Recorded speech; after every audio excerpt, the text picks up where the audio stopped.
Alright, I wanted to do a quick video today, actually quick this time, about people who get nauseous right after they eat.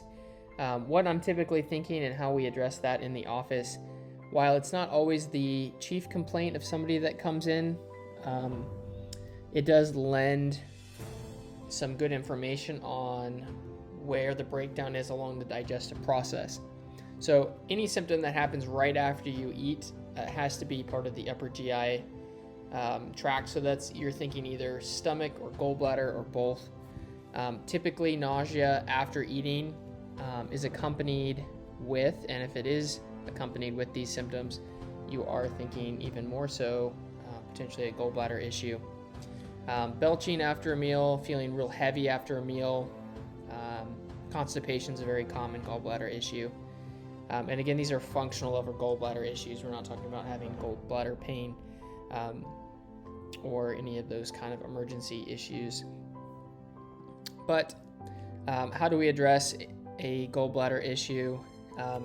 There are different types of gallbladder issues, but just for a basic level of addressing a functional gallbladder issue that's resulting in nausea, it tends to be a bile problem. Either the bile is not getting to the stomach like it should, or getting to the food like it should, I should say, or the bile itself, the quality of it isn't good, it's too thick, and it doesn't work as well as it should. And then we'll talk about some other drivers. So first of all, what is bile? Bile is like soap is to dirt.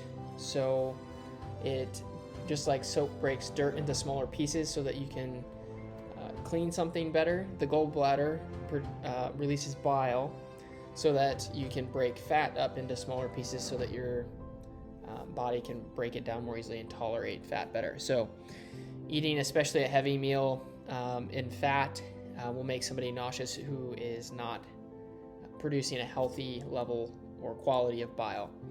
So bile too slow, so if it's not being squeezed out of the gallbladder like it should, betaine HCl is a very common one. Hydrochloric acid that's produced in the stomach actually will stimulate bile production. So if you're not producing enough stomach acid, that could be a reason why you're not excreting enough bile. So supplementing with betaine HCl with meals sometimes could be helpful with that. Beta food or betaine that's also found in there. Beets are good for mobilizing bile as well. So either of those two would be good. I like both of them, to be honest. So since I'm not working with anyone in particular, then choose whichever one makes the most sense for you. If you have any indigestion, heartburn, and some other stomach related issues, maybe try the betaine. Bile too thick. If you have thick bile, you're going to want to do some vitamin A. Will thin the bile, so hard to tell if you have any vitamin A deficiencies. If you have itchy skin, that could be a symptom of any gallbladder related issue, actually, not just vitamin A. But bile salts are also good. I like to use Colacol from Standard Process. All three of these actually are Standard Process supplements. We don't use Standard Process for everything, but it just so happens to be these three are there. We like to use Biotics. Vitamin A, the liquid drops are really good. So after you've kind of tried to take some of these things to kind of get your gallbladder to chill out and balance things out, hopefully you don't have to take these things long term. You just take them, hopefully just one bottle of it, and you kind of get things back on track. Usually there's some things offending the gallbladder that's kind of led to this problem. Very commonly, you're going to see, probably most common, you're going to see insulin.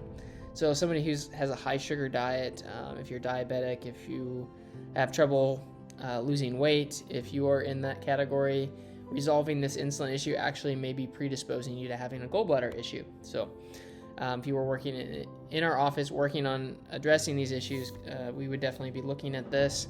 If you have other hormonal issues, PMS, cramping, bloating around your cycle, heavy cycle, short cycles, things like that, indication of a estrogen dominant issue. And then sometimes you do see coffee being a problem, or people who smoke will have gallbladder issues too. It'll at least be offending the gallbladder. So that's pretty much the gallbladder story in a nutshell. It can get more complicated, but at a very basic level, this is usually the things that we can do to help with that. Ginger can also be helpful as you're trying to resolve some of these issues. But if you address, you can kind of go systematically and try mobilizing bile first. And if that doesn't help, try thinning the bile. If that doesn't help, I'd be surprised if one of those two didn't help. But if it didn't, then one of these offenders is overpowering these issues.